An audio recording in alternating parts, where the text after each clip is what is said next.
you ready? Yes. I hate you so much. Hey, I'm Melissa. I'm Jam. And I'm a chemist. And I'm not. And welcome to Chemistry for Your Life, Spooky Edition. The podcast that spookily helps you understand the chemistry of your spooky everyday life. Not your spooky everyday life, just your spooky Halloween life. Your spooky Halloween life. Happy Halloween, everyone. Hey, guys. I'm so excited that we have an episode airing on Halloween Day. Pretty sweet. Hope you're chowing down on candy, or at least getting ready to. I love Halloween. I hope you're dressed up as something cool, or you're going to get to. Yeah. Halloween is so fun. Or maybe you're cool on the inside, and that's fine too. Maybe you don't need to dress up. I like dressing up, even if I don't need to dress up. Yeah. It's kind of fun sometimes. One of my friends turned me in love with Halloween a few years ago when we went to her family's Halloween party, and They go all out or something? They go all out, and I just never realized that you can make really fun costumes and they don't have to be expensive. Yeah.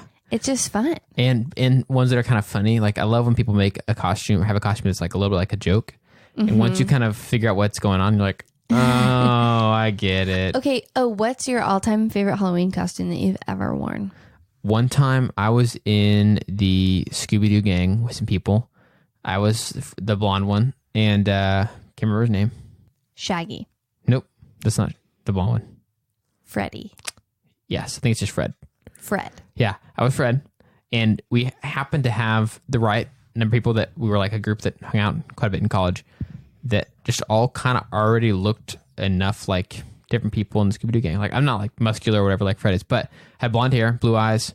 It was very, very, very easy for me to get the costume together. Nice. For that. Then also I dressed up as Flight of the Conchords with my friend Austin one time. And that was one of my favorite ones. Not everybody got it because they're not quite as well known of a group or whatever. But it was very fun to do that. I liked that it was a little more niche, even though it was kind of cool for everybody to recognize that we were the Scooby-Doo gang. Did you have a Scooby-Doo? Did you have a dog? Mm-hmm. Yeah, that one we had to do someone wearing a costume for that. Okay. The other ones we made the costumes for, or found stuff thrifting or whatever. Nice. But well, I only told you to do your all-time favorite, but I'll allow you to do two. I think my all-time favorite that I've ever been. One time I was Ron Swanson for Halloween. Whoa. And I killed it. Dang, that's really cool. And it was very cheap. I went to Goodwill and I bought just small men's clothing and I made myself have a beer belly with the t-shirt. And my friend, shout out Katie Hubbard, friend of the podcast, she did my hair to look like a man's hairdo. It was so perfect. Man, that's awesome. I don't think I've seen any photos of that. Oh, we'll put a photo up of that one and your Scooby-Doo one. Nice. Wait, it'll be fun. Can we do Flight of the Conchords and my Scooby-Doo one? Yeah, sure. We can put them into one photo if you want. Yeah, we can do like a so that don't take up too much. Grid. Yeah. Well, Katie then was Leslie Knope, and she walked around with a binder all day and was very excited all day, and I was angry and tried to not laugh, which was very hard. So it was a fun costume. That is probably my all-time favorite. Dang, that's fun. And Katie is a sister of the friend who first got me involved in Halloween. So it's a family affair. That's the family that was really into it? Yes, the Hubbard family. Nice. That's awesome. Shout out Hubbard family. Love you guys. You know what'd be fun? What? What if we had anyone who's listening now share, I don't know exactly how to do this on Instagram, but share pictures of their Halloween, their all-time favorite Halloween costumes.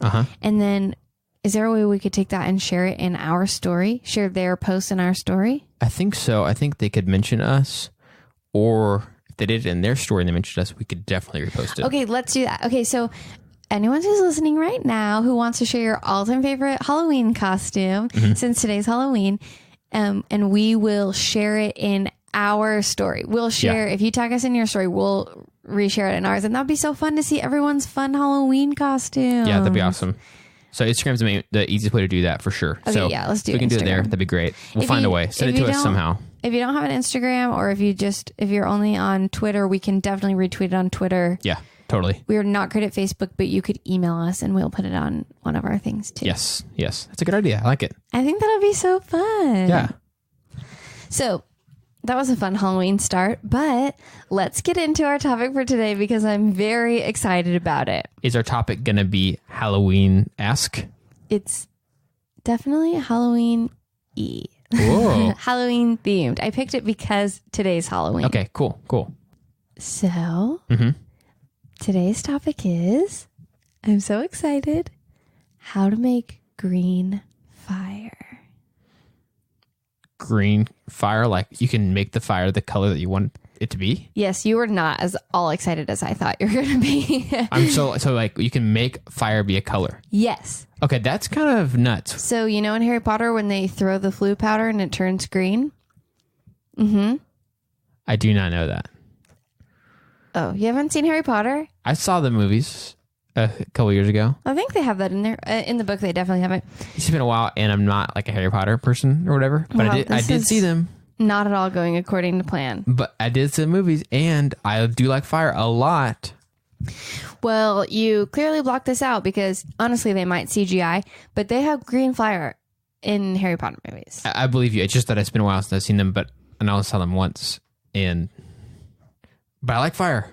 Okay. Well, so it's really cool. Even if it wasn't in Harry Potter, I'd still be very interested because I do like fire, and I like fire. Well, you can make...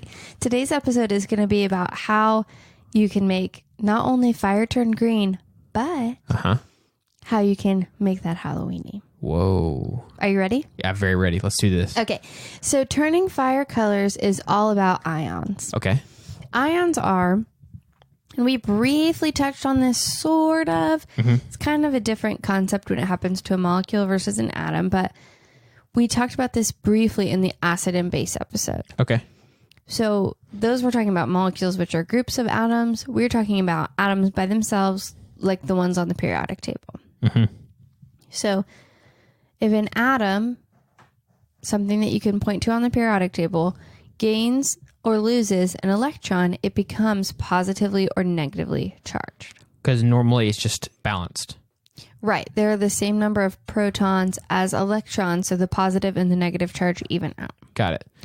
Yes. So you're saying if it just gets out of balance, either in the positive direction or the negative direction, it becomes an ion? Yes. Got it. Okay. So if you've heard of table salt, NaCl, actually table salt is made up of two ions. Na, sodium, has lost an electron, and chlorine, Cl, has gained an electron. One is positive, one is negative, and so they hang out very close to one another. Got it. Also, earlier when I said I don't know what ions are, I should correct that I don't remember what they are. I know that I've learned it before, and Miss Pittard from high school chemistry, I'm very sorry that I didn't remember. It's been a lot of years, and Dr. Marshall from chemistry whenever I was a freshman, I just didn't remember. It's been a while. So that should be the clarification I should give. That's fair. It's not that I was not taught it.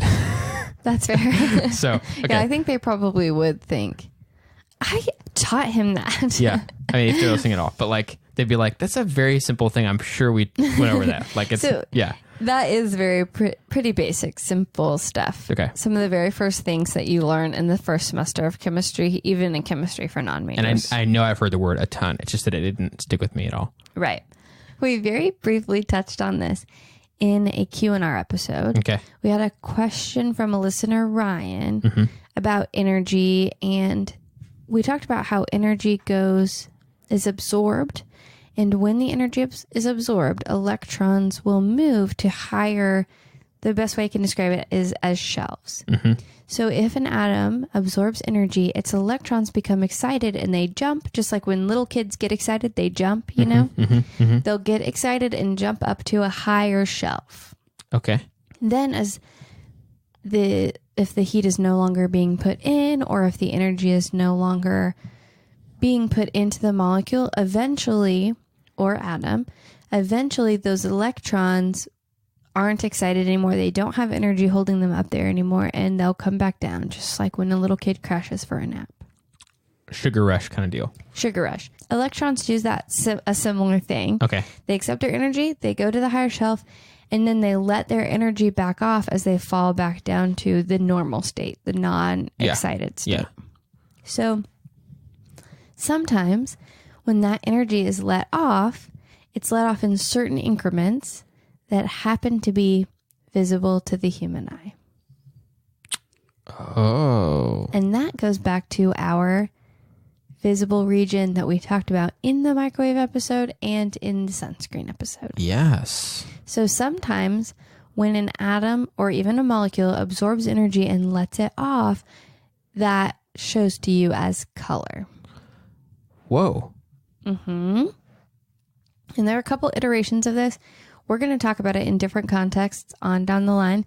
But for today, that matters because if you put copper ions and dissolve them in a flammable solution and then light that solution on fire, the copper ions are absorbing energy and then letting it off as green light. Whoa. That's crazy. So you just have to put it in something flammable. Those ions. Yes. If you so just like lattice fluid or something? Yes. If you just try to light copper on fire. Yeah. That wouldn't be an effective method. The most effective method that's known now, and this is very dangerous. I want to give a disclaimer. Oh, yeah. That's a good idea. Do not do what I'm about to say unless you are a chemist and you're in a safety setting and you have personal protection equipment. You can dissolve metal salts like copper in methanol and then light methanol on fire. And if you light that methanol on fire, because it's very flammable, it will be green. That is insane. Yes. That's so crazy. Isn't that so cool? Just because it's a different thing that was being burned. Like there's something else, another part of it, and it changes the color. Because I always have this idea in my mind. Like I think sometimes I've seen different colors of fire because I'm burning a plastic thing that's a different color. And it's very brief. It's like when you're a kid and you throw the wrapper to your Pop-Tart or something like that. Right. In the fire. Because it's a color, you kind of see some colors happening. It's not really the same thing though. Right. But I am, for the most part, have an idea in my head of what color fire is. It's that like yellowy orangeness. Right. And that's it. Sounds like a little bit of blue at the very base or whatever. But that's the idea from it being extremely hot. The idea of being able to change it on purpose is cool. That's cool. It is cool. I'm here for that. I wish I knew how to do it and was safe enough to, but of course I will not do that unless I'm under the supervision of a chemist. Absolutely right. And I have a video that we're going to post online of a demonstration where someone sprays methanol with copper salt dissolved in it onto a Bunsen burner, and you can see the cool spurt of green flame. Will you tell me what I have to do to convince you to allow me to be part of some experiment that creates green fire? Well, I'll tell you what. If you go to the ACS website, that's the American Chemical Society, they have a fun Halloween chemistry page, and we can link to it in our show notes. Okay. And on that, you can click on pumpkins. And then if you scroll down, there is an experiment called Rainbow Fire Jack-o'-lantern. Okay. We'll link to that in the show notes. Okay. That takes you to a page that shows you a safer method of having a pumpkin on fire that's colorful. And can we do that? I think that we will be able to do that today and post a video of it. Oh my gosh, dude, that is way cool. I'm ready. That was actually a lot easier. I thought I was going to have to like do some fancy footwork or like have to buy you something or something like that to convince you to like let me do that. I should. Well, too late now. You already said. No. I'm so excited about science that you don't usually have to convince me to let you do an experiment. That's a good point. That's a good point. I was right not to tell you that I was going to like potentially buy you something or whatever to convince you to do that. Well, so for this, you need to be very safe. You need to be careful. And because it's a fire experiment, we don't want any kids to do this without their parents around. It's probably safest if it's not near anything flammable, maybe on some concrete, far away from grass, far away from any kind of solvent or liquid that goes in your car. Yeah. A pile of sand, even better. And it tells you there's some chemicals available to buy that have some copper salts in it that you can use to burn, and then you can use hand sanitizer as a liquid you dissolve it in, because hand sanitizer has a high water content, so it's likely to extinguish quickly, so it won't be as dangerous as pure methanol. Got it. So it is flammable, but not like quite as flammable. Right. And you can have your cool rainbow fire pumpkin. Dude, that's so cool. I'm very excited. I'm surprised at how simple it is too. Mm-hmm. Meaning, like, not that I just have like copper salts lying around or whatever in my own house that I know of, but just the idea that like probably not. You change something small about what you're burning, about like what you add to the fuel or whatever, and then the fire's like, all right, I'll be this color now. It varies about what you're burning. Mm-hmm. Fire is very much about what you're burning, and then the more complex part, we've already learned a lot about it, the electromagnetic spectrum, and that sometimes energy is emitted in terms of visible light. And we've learned about electrons and that they absorb energy. And so you had all the tools in your toolbox, and most people who've been listening for the last few episodes have the tools in their toolbox to be able to understand this pretty easily. Yeah. Yeah. So it's very cool. Okay, so like we're talking about earlier, the fire's kind of like a kid on a sugar rush. Mm-hmm. The ions are kind of like the sugar in a way, because the energy level of the electrons kind of go up a notch in energy because of the ions, correct?